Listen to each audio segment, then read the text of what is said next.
हे नवीन वर्ष आहे. आज 1 जानेवारीची तारीख आहे. आपलं वर्ष जरी गुढीपाडव्याला असलं तरी मला वाटतं कॅलेंडरनुसार इंग्रजी तारखेनुसार नवीन वर्ष आहे ना.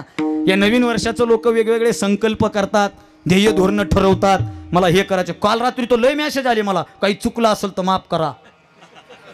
लय बोलतेच सर. त्या वर्षाला निरोप देताना एकानं तर हिंदीत पाठवलंय, ये साल कुछ अजीब तरीके से निकल गया, किसी के सपने ले गया, किसी के अपने ले गया. लय डेंजर मेसेज. नवीन वर्ष नवा संकल्प.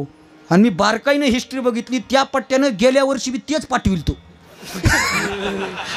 त्याच्या आधी बी तेच पाठविल तू. म्हणजे काहीच नाही, फक्त फॉरवर्ड केलेस. तोच संकल्प, तेच विचार, तीच माफी, तेच काही नाही. इथं बसली माझ्यासमोर तरुणी पोरं बसली. तर आज आनंद वाटलाय सप्त्याचा. 25 वर्षाच्या सप्त्यात एवढे सगळे तरुणी पोरं कार्यक्रमाला उपस्थित आहेत ना. वारकरी संप्रदायावर तुमचा हा विश्वास असाच अबाधित राहू द्या. तुमच्या आयुष्यात परिवर्तन झाल्याशिवाय येणं गरजेचं आहे. या गावाचं दुसरं कौतुक आहे, असे उभे केलेत.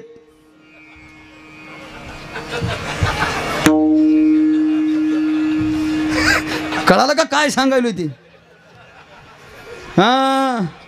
ठरवून केलेत का कसे केलेत माहित नाही, पण बराबर उभे केलेत. हे पाहिजे, माहोलच आहे दादा. बघा ना, ते वयोवृद्ध बाबा तिकडं, हे लहान पोरग इकडं. म्हणजे इथून सुरुवात करायची. मला वाटतं संप्रदायात डायरेक्ट लोक तिथं गेल्यास येतात, तिथं गेलं की येतात. मला वाटतं संप्रदायात तिथं गेल्यास येण्यापेक्षा इथं आल्यास या, तिथं जाईपर्यंत संप्रदायात राहा. आयुष्यात बदल झाल्याशिवाय राहा. आमचं कसं आहे, या गावाचं दुसरं अभिनंदन मला करायचंय की गावातल्या सगळ्या तरण्या पोरांना सप्त्यामध्ये आणि सप्त्याच्या या स्टेजवर उभं राहण्याची अनुमती गावातल्या ज्येष्ठांनी दिली. याचं मला आनंद, याचा सगळ्यात मोठा आनंद. कारण काय, बऱ्याच भागात तरुणी पोरं येईलेत. पुढचं सांगू का, पोरं येईलेत, काही येऊ दिनात. सप्त्या जर भजन सुरू झालं ना महाराज, आणि एखाद्या अशा नव्या पोरानं, आता हे संस्थेतले दिसायलेत मला, अरे वा वा, गुरुजीच्या संस्थेतले. गावातला आहे का एखाद्या याच्यात? कोणतं आहे? अरे कोण आहे गावातलं, कोण आहे? 1 2 का 3 4? बरं आहे, 4च लागते शेवटपर्यंत. अभिमान 4. बाकीचे कुठे आहे? बरं आहे, हे आले, त्यांना उभं केले. बऱ्याच भागात गुरुजी पोरं येईलेत, पण त्या पोरानं सप्त्यामध्ये आल्या हरिपाठामध्ये जर टाळ घेतला ना, काही गावात लय डेंजर नमुने असतो. त्यानं टाळ घेतला, खाली टोय, खाली टोय. बाप तिकडं वड्याला मासे धराला, तू टाळ घ्यालास होय. अरे बापानं ते करू नये म्हणून पोराच्या हातात टाळ येणं काळाची गरज आहे रे भाऊ, गरज आहे. होतंय काय, ते पहिल्याच दिवशी जर पोराला असं कुणी ॲटिट्यूडनं बोललो, बर ते म्हणते हे तू टाळ, तू हा सप्ताह, तू भजन, आणि तू आता मी इथं थांबत. बर ते एकटं जात नाही, एकटं जात नाही, ते दोघंच. तुला चाल गेलं का, दोघं चौघं घेऊन गेलो ते. आणि नेमकं पुन्हा हरिपाठ झाला की बसती पंगत.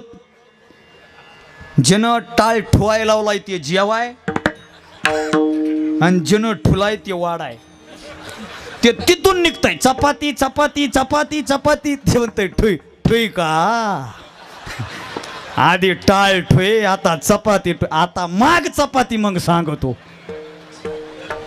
म्हणजे याला भजन करता आलं नाही, आणि त्याला भोजन करता आलं नाही. मला वाटतं पोरं येत आहेत ना, येऊ द्या, येऊ द्या. इथं ते इथं आले ना दादा, काय होईल माहित नाही.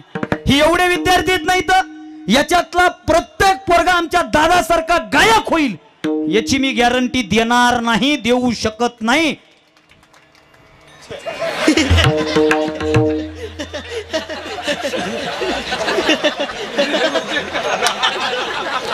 उठा जागे व्हा. त्यानं ऐकलंच नाही, ते फक्त आवाजावर गेलं. वाजव.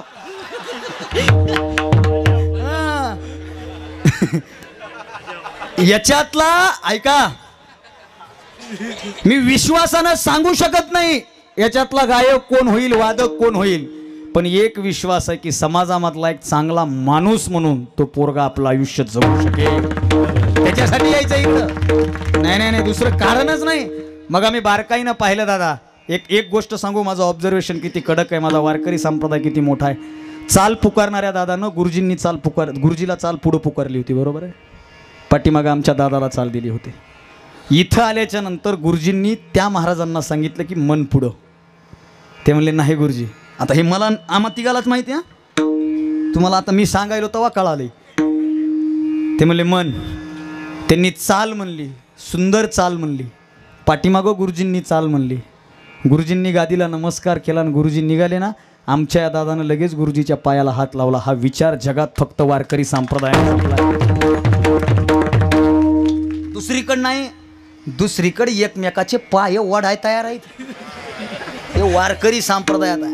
मी कॉलेज करत करत कीर्तन करतो. मला कॉलेजमधल्या एका पोरानं प्रश्न विचारला होता, महाराज वारकरी संप्रदायाचे वैशिष्ट्यच आहे की पंढरीसी कोणा नाही अभिमान पाया पडे जन एकमेका. गुरुजी यावर्षी पंढरपूरच्या वारीमध्ये बायको सोबत होती. माझ्या बायकोला वारीमध्ये घेऊन गेलो आणि बायकोसोबत फुगडी खेळलो आई. आणि फुगडी खेळल्याच्या नंतर मी बायकोच्या पाया पडलो. माझा एक कॉलेजमधला मित्र सोबत होता. तो म्हणला दादा बायकोच्या पाया. म्हणलं भाऊ पंढरपूरच्या वारीमध्ये ती बायको नाही, माझ्यासाठी माऊली म्हणून ती इथं उभी आहे. हा विचार वारकरी संप्रदायानं जपला आहे. हा विचार वारकरी संप्रदायानं वाढवला आहे. आम्हाला काय मिळेल माहित नाही, पण आमचा जो संतांवर विश्वास आहे ना, त्या विश्वासामुळे आम्ही इथं. विश्वासच राहिला नाही गुरुजीवर विश्वास राहिला नाही म्हणलं तर. गुरुजीवर विश्वास राहिला नाही. राहिलाय का? अगोदरच्या काळामध्ये गुरुजीच्या घरी जाऊन अभ्यास करावा लागायचा, बरोबर आहे का नाही. आश्रमात जाऊन अभ्यास करावा लागायचा. ज्ञानोबारांची ओवी घ्या पुराव्यासाठी. ज्ञानोबा म्हणतात, जेथे ज्ञान हा कुरुठा तेथ सेवा हा दारवंता. गुरुजीच्या घरी जायचं, गुरुजीच्या घरी जाऊन सेवा करायची, गुरुजीची आज्ञा पाळायची. गुरुजीवर विश्वास होता. एकदा एका आश्रमामध्ये काही विद्यार्थी शिकण्यासाठी गेले. नीट ऐका, चला वेळ कमी. विद्यार्थी आश्रमामध्ये शिकण्यासाठी गेले आणि गुरुजींनी विद्यार्थ्याची परीक्षा घ्यायची ठरवली. विद्यार्थ्यांना गुरुजींनी सांगितलं, ऐका उद्या मला बाहेर गावामध्ये प्रवचनासाठी जायचं आहे. आपल्या आश्रमामध्ये मी जात असताना तुम्हाला एक काम सांगणार आहे, ते काम तुम्हाला करावं लागेल. विद्यार्थी म्हणले सांगा ना गुरुजी. आणि झोपण्याच्या अगोदर गुरुजींनी सांगितलं, उद्या सकाळी आपल्या आश्रमाच्या पुढं जी नदी आहे, त्या नदीच्या पाण्यानं आपल्या आश्रमाच्या जवळ जो ठेवलेला रांजण आहे ना, तो रांजण आपल्याला भरायचा आहे. विद्यार्थी म्हणले ठीक आहे गुरुजी. 3 विद्यार्थी आश्रमात होते. नीट ऐका. विद्यार्थी आणि गुरुजी झोपले. सकाळी सकाळी गुरुजीच्या अगोदर विद्यार्थी जागे झालेले 3 विद्यार्थी नदी किनारी गेले. नदी किनाऱ्यामधलं पाणी आणलं आणि तो हाऊद, तो रांजण जो आहे ना, तो रांजण भरला. गुरुजी उठल्याबरोबर गुरुजीला त्याच रांजणातलं पाणी काढून दिलं. गुरुजी खुश. गुरुजी म्हणले पाणी कुठलंय? हेच रांजण, याच रांजणातलं पाणी आहे. गुरुजी म्हणले ठीक आहे. रांजण भरला का? हो. आणि गुरुजींनी लगेच सांगितलं, भरलेला रांजण रिकामा करा. काय सांगितलं? भरलेला रांजण रिकामा करा. 1 मिनिटामध्ये गुरुजीनं भरलेला सगळा सांगितलेला रांजण विद्यार्थ्यांनी लगेच रिकामा केला त्या काळात. आता जर एखाद्या गुरुजीनं पाणी भरायला लावलं असतं तर पहिली गोष्ट आपण भरलं, बरं कसं बस भरलं असतं. आणि गुरुजीनं जर रिकामा करायला लावला असता, भैकलं का गावे, पागल झालं काय, केले नाही काही काम, ह्याला जायचं प्रवचन, हे आपल्याला परेशान करायले, बरोबर आहे ना. म्हणले 100% म्हणले असते. म्हणलं तर 3 विद्यार्थ्यांनी रांजण रिकामा केला. पुढे ऐका, विद्यार्थ्यांना जवळ बोलवून गुरुजींनी विचारलं, ऐका तुम्हाला रांजण भरायचं आहे, कशानं भरला? विद्यार्थ्यानं सांगितलं, गुरुजी मी घागर घेतली होती, एक म्हणला मी कळशी घेतली होती, एक म्हणला मी माठ घेतला होता. गुरुजी म्हणले ऐका, तुम्हाला रांजण भरायचं आहे, पण घागरीनं भरायचं नाही, माठानं भरायचं नाही, तुम्हाला हा कळशीनं सुद्धा भरायचा नाही, मी जी गोष्ट देईल त्यानं भरायचा आहे. गुरुजी आश्रमात गेले, कुटीत गेले आणि कुटीमधून गुरुजींनी 3 दुर्ड्या आणल्या. दुर्ड्या काय आणल्या? दुर्डी कळते ना? दुर्डीमध्ये काय करतो आपण? भाकरी ठेवतो, पोळ्या ठेवतो, बरोबर आहे की नाही? आणि त्याच्या अगोदर तुम्हाला सांगू, आमच्या गावाकडं दुर्डी ज्वारी धुवायला वापरतात. खाली बकेट ठेवायचं, वर दुर्डी ठेवायची, दुर्डीमध्ये ज्वारी टाकायची, पाणी टाकायचं, पाणी टाकलं की कोंडा वर येतो आणि लगेच ती ज्वारी भिजलेली लगेच वाळू घातली जाते. दुर्डीमध्ये पाणी बसत नाही, पाणी निचरतं. ज्वारी धुण्यासाठी दुर्डी वापरतात. तिन्ही विद्यार्थ्यांना दुर्ड्या हातामध्ये घेतल्या, नदी किनारी गेले, गुरुजी प्रवचनाला निघून गेले. नदीमध्ये अशी दुर्डी बुडवली आणि दुर्डी वर केली की पाणी खाली सांडलं, वर केली की पाणी खाली गेलं. त्यातलं एक जण म्हणलं, हे उग बेजारीचा धंदा लावलाय, याला काय अर्थ? त्यानं दुर्डी फेकली, ते आश्रमात गेलं, झोपी गेलं. 2 जण प्रयत्न करत होते, दुर्डी घेत होते, बुडवीत होते, पाणी खाली जात होतं. बराच वेळ झाला. राहिलेल्या 2पैकी एक जण म्हणलं, जे जाऊन झोपलंय ते हुशार आहे. इथं बेजार होण्यात काय अर्थ?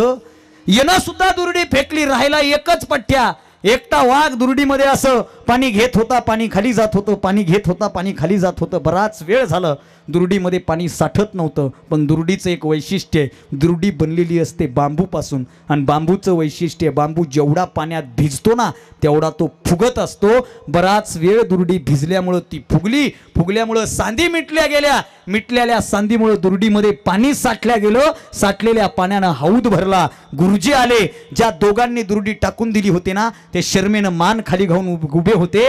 गुरुजींनी ज्यानं दुर्डीनं पाणी भरलं त्या विद्यार्थ्याला विचारलं, काय रे भाऊ, या दोघांनी तर दुर्ड्या टाकल्या होत्या, तू दुर्डी का टाकली नाहीस? विद्यार्थ्यांना उत्तर दिलं, गुरुजी ऐका ना, मी जात होतो, पाणी घेत होतो, पाणी खाली जात होतं, मी बराच वेळ प्रयत्न केला, माझ्या दुर्डीतलं पाणी सुद्धा खाली जात होतं, माझ्या सुद्धा मनामध्ये संशय आला होता. पण गुरुजी, संशयापेक्षा माझ्या मनामध्ये तुमच्या ठाई विश्वास होता की ज्या अर्थी माझ्या गुरुजींनी हे मला काम सांगितलंय त्या अर्थी याच्यामध्ये काहीतरी तथ्य असलं पाहिजे. फक्त माझा हा रांजण भरला ना तर तुमच्या ठाई असलेल्या विश्वासामुळं. जर तो विश्वास नसता तर हा हौद, हा रांजण भरला नसता. ही विश्वासाची ताकद आहे. पण आज विश्वास राहिला नाही कोणाचाच, कोणावर, स्वतःवर सुद्धा विश्वास राहिला नाही. हे दुर्दैव आहे. म्हणून स्वतःवर विश्वास ठेवा, गुरुजनांवर विश्वास ठेवा. काळ बदललाय आई, गुरुजींवर विश्वास राहिला नाही. तुम्हाला म्हणून सांगतो, माझ्या लहानपणी शाळेमध्ये मी जायचो ना, शाळेमधून जाऊन जर शाळा सुटली घरी आलो आणि असं जर आम्ही चौकामध्ये कुठं गोट्या बिट्या खेळायलेलो असलो आणि गुरुजी जर तिकडून यायलेले दिसले ना, 1.5 मिनिटात आम्ही गायब व्हायचो. 1.5 मिनिटात बाबा, हे गुरुजी आले, पळा पळा पळा. मधल्या खोलीत जाऊन पुस्तक घेऊन बसायचं. आता काळ इतका भयानक आहे, इथं जर पोरं मॅच खेळायलेले असले आणि गुरुजी जर रोडनं जायलेले असले तर पोरं गुरुजीला म्हणतात, गुरुजी 6 बॉल टाकता का? सरळ म्हणतात 6 बॉल. आणि गुरुजी त्याच्या पलीकडे म्हणतात, नाही मला बॉलिंग जमत नाही, मी बॅटिंग करतो, तुम्हीच मला 6 बॉल टाका. काळ भयानक आलाय दादा, विश्वास राहिला नाही. म्हणून विश्वास ठेवणं काळाची गरज आहे. आणि संतांच्या पायावर विश्वास ठेवला की काय होतं? तुझी माझे हित करीते पकड, तुझी माझे हित करीते पकड, तुझी माझे हित करीते पकड, तुझी माझे हित करी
तेची माझे हित करीती सकोळ जेने हा गोपाळ कृपा करी. आपलं हित संतांना माहिती आहे. आपल्या हिताच्या ठिकाणी आपले संत जागे आहेत. संतांना आपलं हित कळतं. संत आपल्याला हिताच्या गोष्टी सांगतात. संत आपल्याला हिताच्या ठिकाणी जाग करतात. उठा जागी भारी आता हरी उठा जागी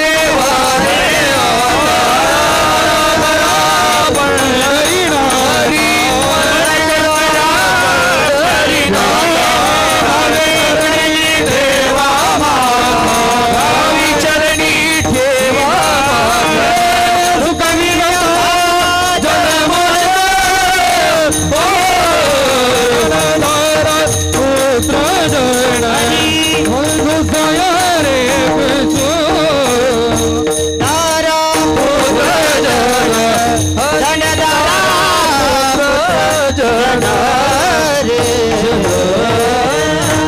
आपल्याला हिताच्या ठिकाणी जाग करतात. काय सांगू